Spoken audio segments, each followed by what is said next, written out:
Realme 16 series का कोई सा भी फ़ोन है, तो यहाँ पे आप नेटवर्क प्रॉब्लम कैसे फ़िक्स कर सकते हैं? नेटवर्क से रिलेटेड आपके फ़ोन में इश्यू आ रहा है, प्रॉपर वर्क नहीं कर रहा है, तो इसको आप कैसे फ़िक्स कर सकते हैं? तो इसके लिए आपको यहाँ पे जाना है सेटिंग पे। इस टाइप से ऑप्शन आएगा, स्क्रॉल कर लेंगे। सबसे पहले मोबाइल नेटवर्क के ऑप्शन पे आपको क्लिक करना है और अपनी सिम को सेलेक्ट कर लेंगे। सिम सेलेक्ट करने के बाद यहाँ पे नेटवर्क से रिलेटेड इश्यू को फ़िक्स करने के लिए सबसे पहले नेटवर्क की सेटिंग करनी होती है। अगर आपने कर रखी है तो ठीक है, अदरवाइज़ 5G की सेटिंग आप अलग से देख लेंगे।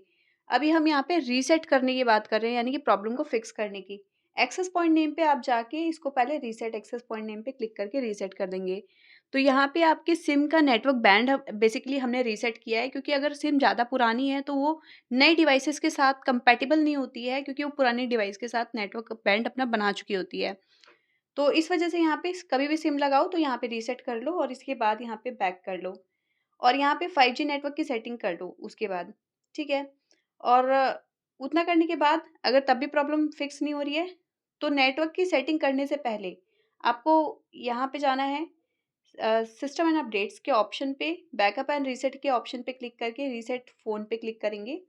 अब यहाँ पे reset network and Bluetooth setting इस पे क्लिक करेंगे।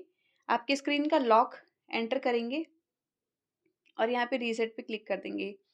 अब नेटवर्क के साथ-साथ आपका ब्लूटूथ, वाईफ़ाई एंड मोबाइल का नेटवर्क, ये तीनों रीसेट होता है, क्योंकि यहाँ पे तीनों से ही इंटरनेट चलता है आपके फ़ोन में, ठीक है?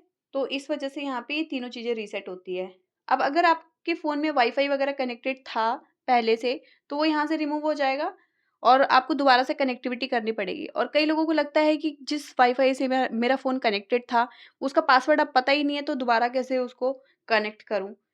तो कोई दिक्कत नहीं है, यहाँ पे विदाउट पासवर्ड भी आप कनेक्ट कर सकते हैं अपना वाईफ़ाई, वाईफ़ाई क्यूआर कोड की मदद से। तो इसकी वीडियो भी मैंने चैनल पे डाल रखी है, आप जाके देख लेंगे। तो यहाँ पे हमने नेटवर्क प्रॉपर रीसेट कर दिया, फ़ोन को रीस्टार्ट कर लेंगे, सिम को निकाल के दोबारा से लगाना है। और कई बार ऐसा होता है ना कि सिम 1, सिम 2 2 ऑप्शन होते हैं। सिम 1 के स्लॉट में अगर आपका सिम काम नहीं कर रहा है, तो सिम 2 के स्लॉट में डाल लेंगे, सिम को शिफ्ट कर लेंगे। अब उसके बाद आके आप यहाँ पे सेटिंग पे जाएँगे, मोबाइल नेटवर्क के ऑप्शन पे क्लिक करके सिम को सेलेक्ट कर लेंगे। अब यहाँ पे ये इनेबल होना चाहिए और इसके बाद यहाँ पे डेटा रोमिंग को आप ऑन कर देंगे। इसका कोई अलग से चार्ज नहीं लगता है, नेटवर्क आपका बेटर हो जाता है। वाईफ़ाई कॉलिंग आपका ऑन रहना चाहिए और वाईफ़ाई कॉलिंग में आपका वाईफ़ाई कॉलिंग प्रेफर्ड रहना चाहिए। अगर वाईफ़ाई कॉलिंग प्रेफर्ड पे सेलेक्ट करने के बाद भी वाईफ़ाई कॉलिंग आपका काम नहीं कर रहा, तो मोबाइल कॉलिंग प्रेफर्ड कर देंगे, डन पे क्लिक कर लेंगे, ठीक है? और इसके बाद यहाँ पे आपको प्रेफर्ड नेटवर्क टाइप पे जाना है, इसको 5G वाले ऑप्शन पे सेलेक्ट कर लेंगे, ठीक है? और किसी का इंटरनेट बहुत ज़्यादा खर्च हो रहा है या फिर मोबाइल का जो बैटरी है वो बहुत ज़्यादा ड्रेन हो रहा है, तो यहाँ पे 4G वाला सेलेक्ट कर सकते हैं। और कई बार ऐसा होता है कि ना किसी-किसी एरिया में 5G नेटवर्क कैच नहीं करता, सपोर्ट नहीं करता, तो आपका फ़ोन कन्फ्यूज़ रहता है। कभी 5G में स्विच होता है, कभी 4G में स्विच होता है, जिसकी वजह से बेटर नेटवर्क आपको प्रोवाइड नहीं कर पाता है। और आपके एरिया में अगर 5G टावर्स नहीं लगे हैं, उसकी वजह से भी दिक्कत आती है। तो यहाँ पे आपको 4G कर लेना है उस टाइम पे, ठीक है?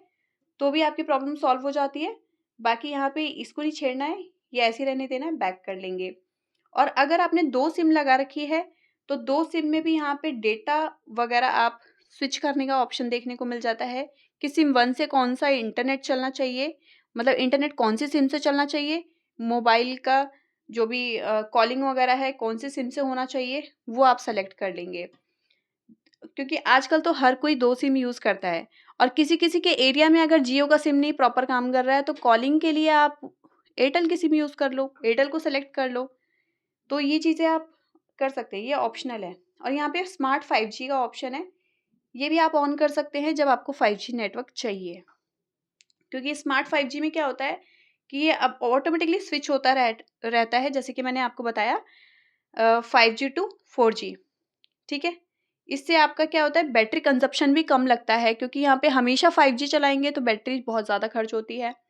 4G में अगर ये कनेक्ट हो जाता है, 4G में फ़ोन चल रहा है तो कोई दिक्कत नहीं है, 4G भी अच्छा है। तो ये आप सेलेक्ट कर लेंगे अगर चाहिए तो। इसके बाद बैक कर लेंगे। तो इस टाइप से आप अपनी प्रॉब्लम को फिक्स कर सकते हैं प्रॉपर तरीके से। मिलते हैं नेक्स्ट वीडियो में, तब तक के लिए नमस्कार।